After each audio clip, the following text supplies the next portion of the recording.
Okay, this is proposed property number 2. Right now we're looking at what they're calling Highway 290. It's a pretty busy street.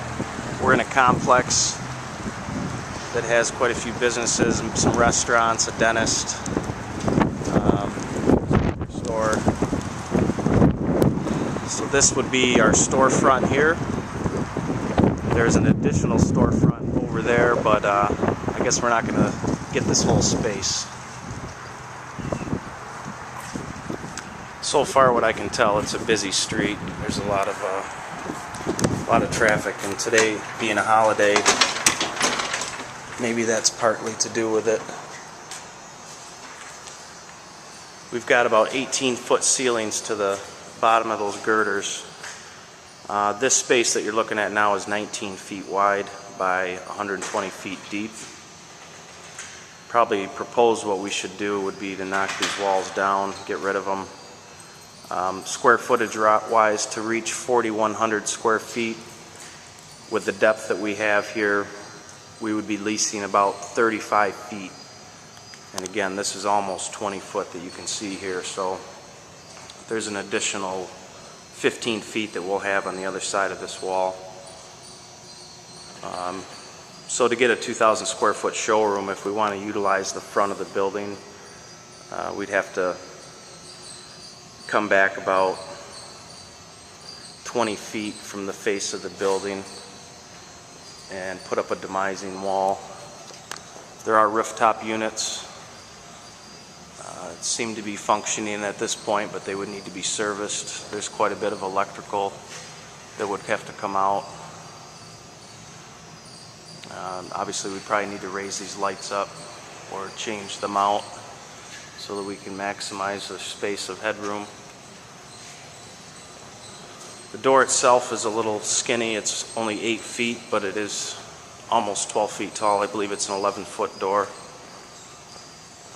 These heaters, you know, we could either raise them up or get rid of them. I would imagine at some point we shouldn't have to worry too much about water freezing. There is an old service here. It's been here for a long time. It's quite a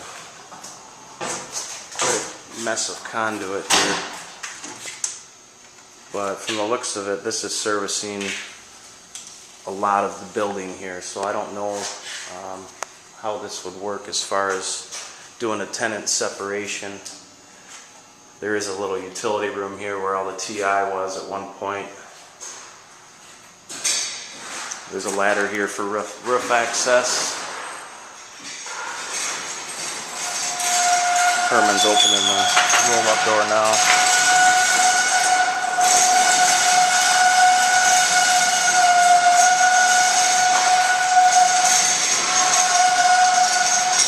It is a non-sprinkled building.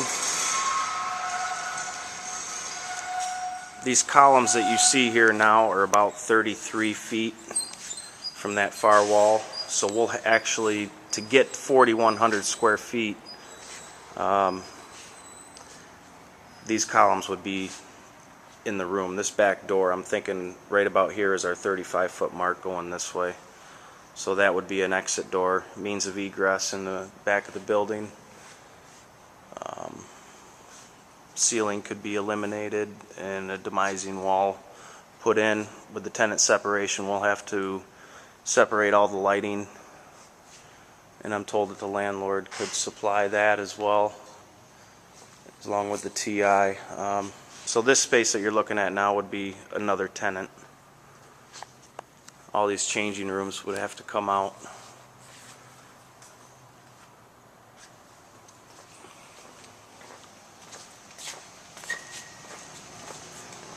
Take a look out back. It is ground level.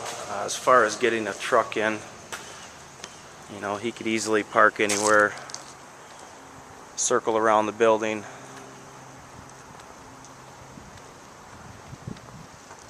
It's pretty clean back here. It doesn't seem to be too messy, or I haven't really seen any signs of poverty, people living in the back space here, but there is a space for dumpster. Some parking in the rear for customers and loading and unloading. Can easily get a 18-wheeler back through here. But being only an 8-foot wide door, it looks like we may have to open this opening up a little bit. The height is fine, but we need some more width. Got the water supply coming in the corner. I guess just to recap, the best solution would probably be to tear these walls out, move this parting wall over another 10 feet, 10 to 15, well, 15 feet, I suppose, to get to the other side of these columns. Rework all the electrical, because there's a lot in this wall right here. There's even some water supplies going through.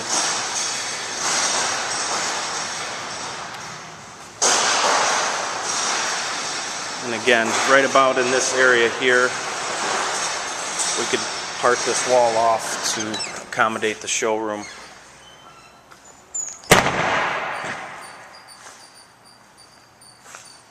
If we were to build our demising wall where this column is, we're only going to have about 3,800 square feet, roughly.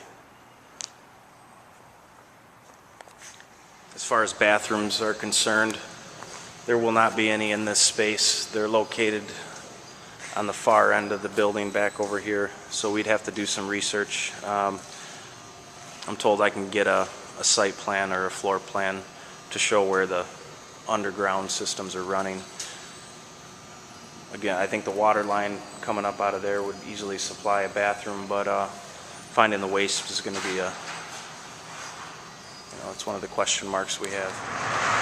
All right, looking at the exterior, this is where the trucks would have to come in at. Again, Highway 290 straight ahead.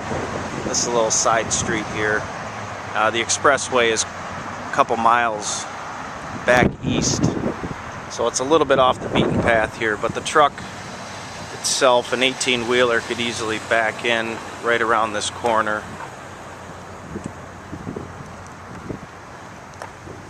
You wouldn't be able to drive in from the other side because there's too many power lines that are hanging too low, but I think he could just as well back in from right here,